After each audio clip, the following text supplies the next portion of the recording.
really need to go through all of these books that I am looking to sell. So I'm going to take you guys along with me and just kind of show you some of these books that I own. Some are quite vintage, early 1900s, 1800s, some are on the newer side. A lot of them are probably ones you've never heard before. Some are rare, some are first editions, signed, all of that.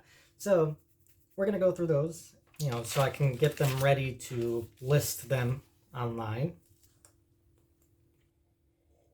Don't judge me. This is a coffee roll cake, and having this with coffee, I don't even know where to start. I'm just going to grab randomly. I mean, the books are not organized. Let's just grab the first one I see. This is Irish Red, Son of Big Red. This was a library book. It was withdrawn. So when libraries withdraw books, you can go and buy them or grab them from free, depending. So copyright 1951. It's pretty good still. The binding is all there. A little wear and tear, typical for age. The pages are a bit yellowed, but it's really not that bad. Seems like a kid's book. With these older books, it can definitely be more difficult to price them. I'll have to do quite a bit of research. I do talk to appraisers sometimes. I will put kids there. Let's just grab the next book we see. Lowell. This is a poetry collection. Nice handwriting there. So with a lot of these older books, usually you'll have the owner's name printed in one of the front pages. So that's pretty cool to see.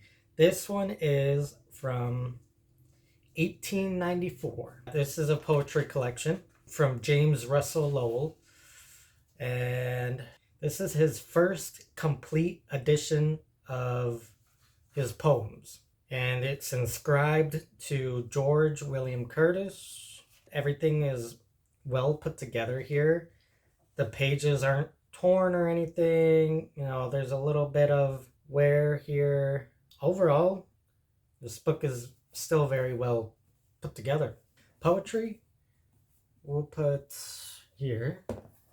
Next one, De Quincey's Collected Writings. This is a new and enlarged edition. It comes in 14 volumes. I only have the one volume, unfortunately. So this was a school library book, and someone, I guess, checked it out in 1932. I don't know if they just stole the book, never gave it back, or I don't know. But this book is from 1890.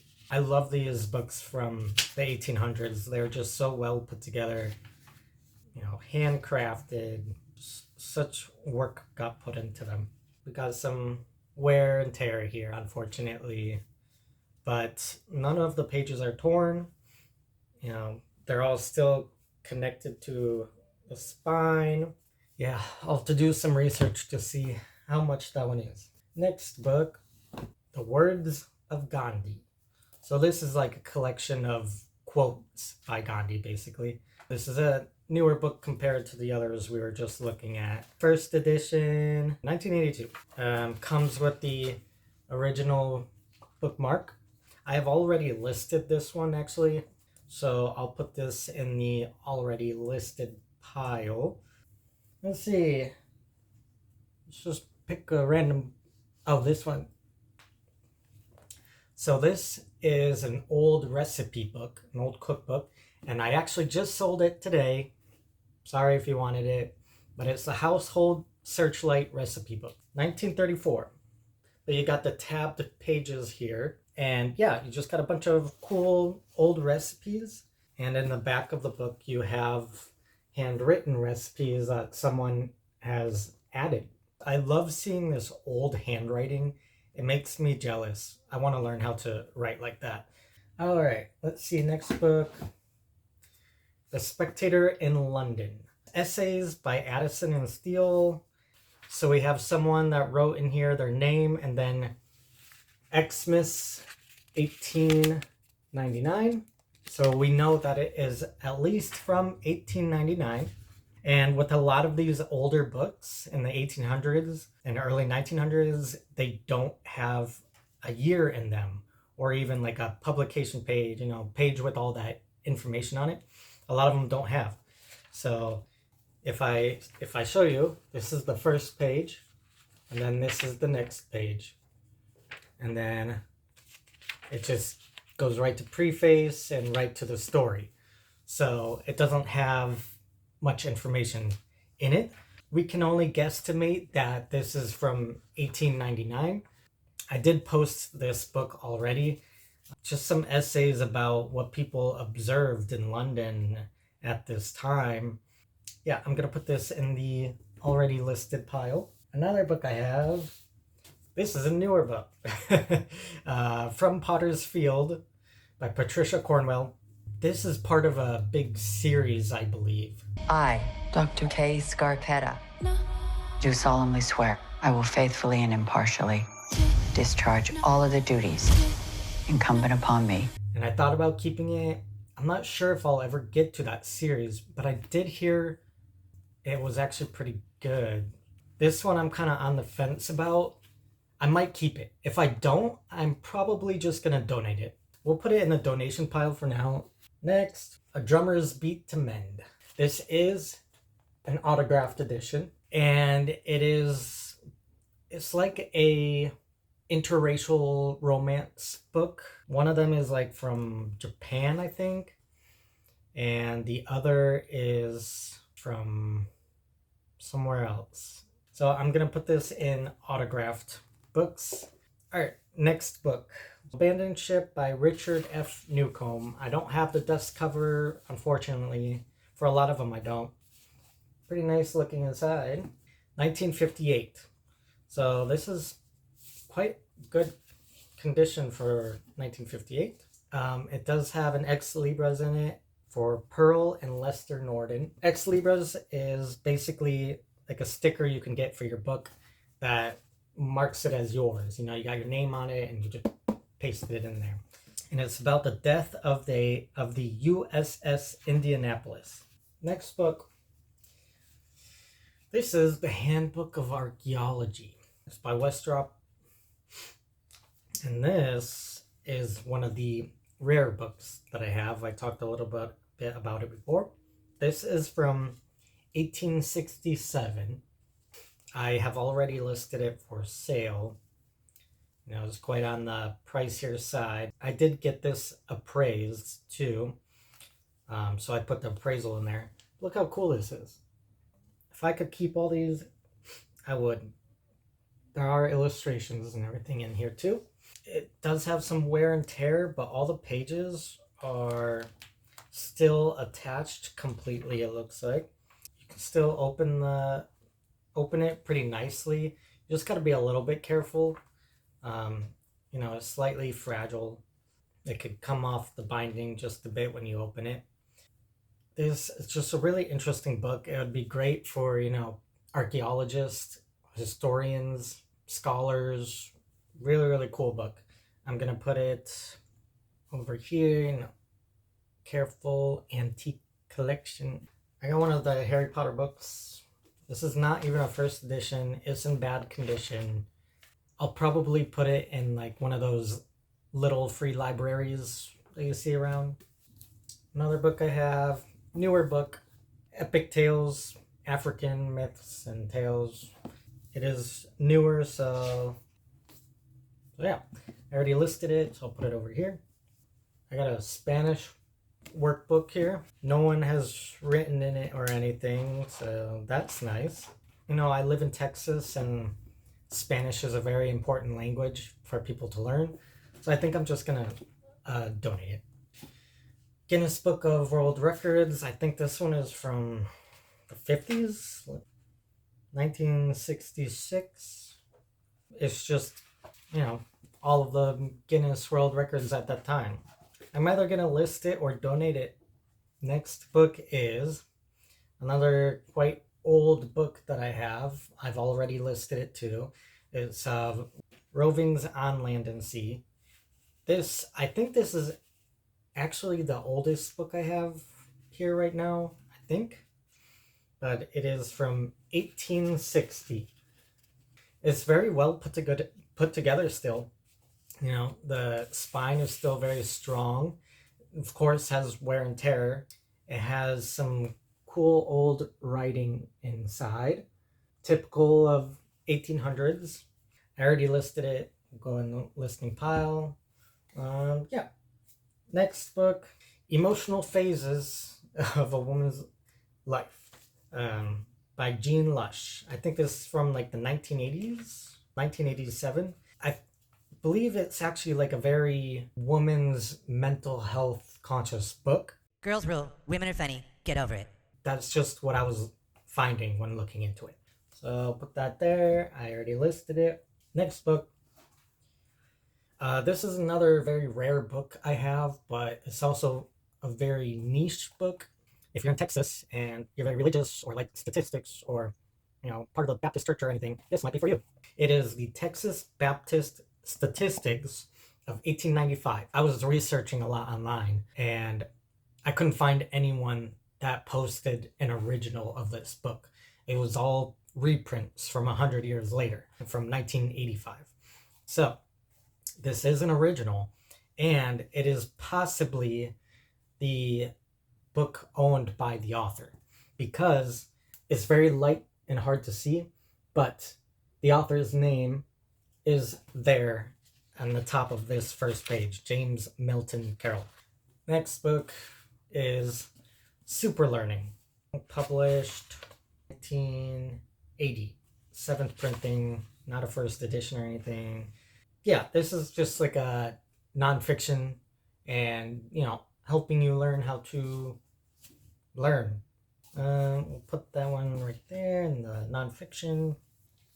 Next, another Harry Potter book. This is a first edition. It's not in the greatest conditions, unfortunately. Has a good amount of water damage. Some of the pages are kind of stuck together. I already listed it, so I'll put it there. Next is, now this is quite unique. This is a circa 1920s Schoolgirls home economics project, and it's graded in everything. It's like a sewing and textiles project that she did for her home economics class, and that class is basically like how to be a homemaker, you know, how to be a wife. I'm sorry, come again? If you look through each page, you know, she has like a different pattern and then she writes about that pattern.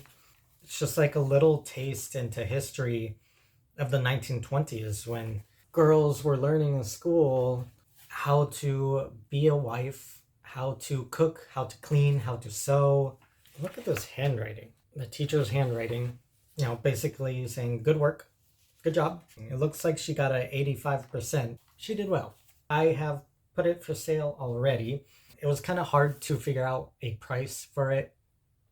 I was looking online and a lot of old journals and stuff like this can sell for a lot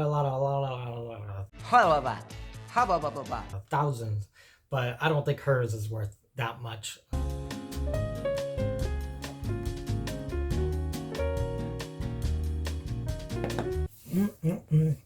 Next, The Mystery of Marriage by Mike Mason. This one's 2005.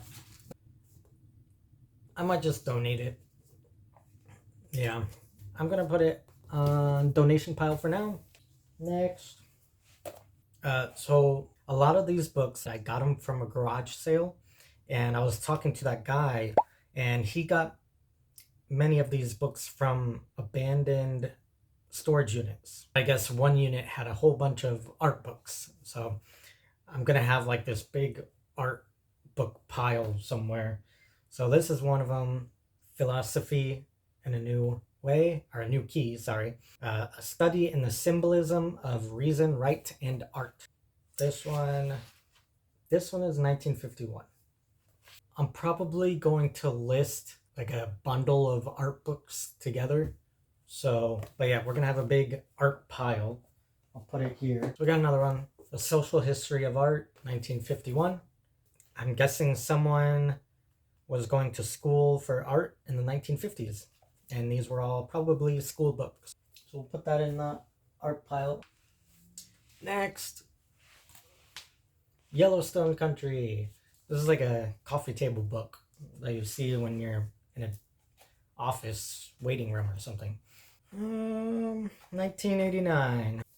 Next, I have this like group of books that I'm gonna put together, all from the same publisher, Pelican Book. English furniture styles from 1500 to 1800. Porcelain through the ages. Vision and design. Glass through the ages. And then pottery through the ages. So I'm gonna put this in like a bundle together. And I think most of these are 50s. Definitely smell like old books. 1950s. We'll put them over here. Next, Psychotherapy, East and West. 1961. I've already listed it. Another art book. Yeah, like I said, there's a lot of them. I'm telling you. So, Art History, Anthology of Modern Criticism. 1963. Next, Scott's Ivanhoe, Volume 1. This is part of a Blackie's School and Home Library series. 1895. This is Volume 1. I don't have the other volume, unfortunately. Got some nice handwriting inside. The company, even of a Jew, can hardly spread contamination through an oaken partition. Oh. This is one of the newer books, Allah, Liberty, and Love. The Courage to Reconcile Faith and Freedom. Interesting. Nonfiction. This is 2011. Kind of want to read it. Ooh. I'm going to put it in nonfiction. Next. The Strange Woman. 1941. Still in very good condition. You know, simple wear and tear. Pages are all still together. No tearing or anything. No writing inside. Very nice. I already posted it for sale. So I can put it in the first already posted pile. Next. The Price of Love by Arnold Bennett. I've already listed this. Simple wear and tear, just like the other books. So this is a limited edition from 1914. There was only 2,000 copies printed, so who knows how many are still around now. You know, we got some little mentor books here. I might just compile them together. This is another Pelican book. Comparative religion, though, not on art. This is a 1962. We'll put that right there. And then A Million Years of Man, 1963. We'll put that there. Newer book, After the Snow, by S.D. Crockett. This was withdrawn from a library. Not sure why. 2012, first edition. It is from Smithson Valley High School. So either someone took it, or no, I had withdrawn in it. So they withdrew it from there for some reason. Maybe it wasn't kid-friendly. I don't know. I'm going to put it in donation pile for now. We'll see. I'm not sure what I'll do with it. Next. The 7 Spiritual Laws of Success. 1994. Practical Guide to the Fulfillment of Your Dreams. The second spiritual law of success is the law of giving. This law could also be called the law of giving and receiving, because the universe operates through dynamic exchange. Interesting. I'll put it in this nonfiction. My leg. My hip. Oh. I know I'm getting old. I'm at the age now, if I hear someone goes both ways, I figure it's number 1 and number 2, you know? Oof. I'm okay. May as well go through all of these. So, I bought a collection of books by Rafael Sabatini. I bought 21 books of his. He was writing from late 1800s to like mid 1900s. So, and I think they range quite a bit all over the place. So I'm kind of deciding what I should do, if I should bundle them together or if I just should list them separately. I'm not sure. They're like romance books, I think. So we got The Banner of the Bowl. So I know I was looking through these. Some of them don't have a year in it, which I've said that can happen with the older books. So this is probably late 1800s, early 1900s. I'll have to look. But yeah, there's no year in it. And then we have The Carolinian.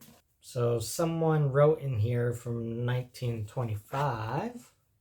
1925, second impression. So it's not a first edition, but we have Fortune's Fool, 1923. The King's Minion, 1930. We have The Lost King, 1937. The Seahawk. This one's got a picture in it. Interesting. There's no year in it. The Gamester, 1949. The Strolling Saint, 1924. This is a revised edition. The Snare, no year in it. Columbus, 1942. The Romantic Prince. I wonder if these were like smut of the day. I haven't read any of them. I don't know how intimate they are. I don't know. 1929. Tavern Night. It's like no date in it, but someone did write 35, so it might be 1935. The Sword of Islam, 1939. St. Martin's Summer, no date. The Trampling of the Lilies, no date. The Gates of Doom, kind of hard to see. The Gates of Doom, 1926. The Historical Knights Entertainment. A nice image in the front. Usually the older books do that. It's 1924. Valerian. Cool picture. This one's falling apart a little bit. 1926. Oh, is that all of them? This will never end. Over here. The Lion's Skin, 1911. Bartolus the Magnificent, 1905. The Hounds of God, 1928. Is that all of them? Let me see. Yeah, that was all of them. Okay. Whew. They're romance books, so I'm probably not going to read them. Not my thing. I mean, I am a romanticist. I do like classic romance stories, even modern romance stories, but I usually don't really read romance. I usually prefer like horror, thriller, things that really get me thinking. Next. This is a very interesting one. So it's Charles Darwin's Journal of Researches. It's got, I don't know if it can be seen, but this is like a gold tint on the covers. And this is from 1892.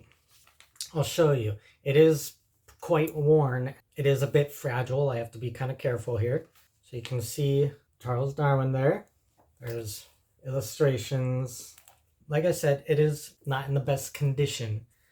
But I know a lot of people like that look about it. So if you're into Darwinism or just history or a book collector or whatever, you know, this might interest you. I did list it already, so I'm going to put it in the already listed pile. Next, another coffee table read, basically. To the Ends of the Earth, 2011. It's just one of those books that, you know, history and whatnot. Next, another art book, History of Art Criticism. Next, Beyond the Blue Mountains, 1947. Some wear and tear. We'll put it there. Next, Literary England, they went to places and took photographs of locations in England that were made popular from English literature. So they went to places that were in books and took pictures, basically. I already posted it for sale. It's kind of like a coffee table read as well. So, yeah. I'll put it with those other big coffee table reads. Next book, Tracing Your Ancestry, with a bunch of white people on the cover. 1976. Pursuing your family history is fun. Out of date, of course. I might donate. I might list it. But I'm definitely not keeping it. Next book. The Queen's Necklace. So this is one of the works by Alexander Dumas. And this is like a collection. It comes in 30 volumes. I only have the one volume. Yeah, and definitely an older book here. But still fairly nice condition. Next. Kill Him Tonight. 1946. Fiction. Very simple read. Put it here. I already listed it. Next book. One of Our Conquerors. Definitely got some wear and tear to it. But still held together nicely. Someone wrote 1897 in here. Yep, 1897. Obliterated under the long wash of press matter, the reflection, not unknown the philosophical observers and natural perhaps in the mind of an oriental prince. What? Let's go look at a newer book, The Light Years, by Chris Rush. 2019, first edition. I'll put that in this section. What is this doing here? This was one of my paramedic books. Street survival. Important these days, I feel like. Look at the world right now. 1980. Looks like talks about officers that survived shootings. And it kind of reviews who shot at them and stuff. So got an inmate they're talking about. And then the officer talks. Another inmate. Officer. Quite violent in here, actually. This seems like it's more for officers than civilians. There are quite a few injured and dead people in here, so just... you know, you gotta make sure you're okay with that. It's all in black and white, but still. Yeah, that's that. I'm not sure this would be a coffee table read. Salem, what are you doing? I need more coffee. I'll be right back. I need to make some more coffee here. We haven't seen him since.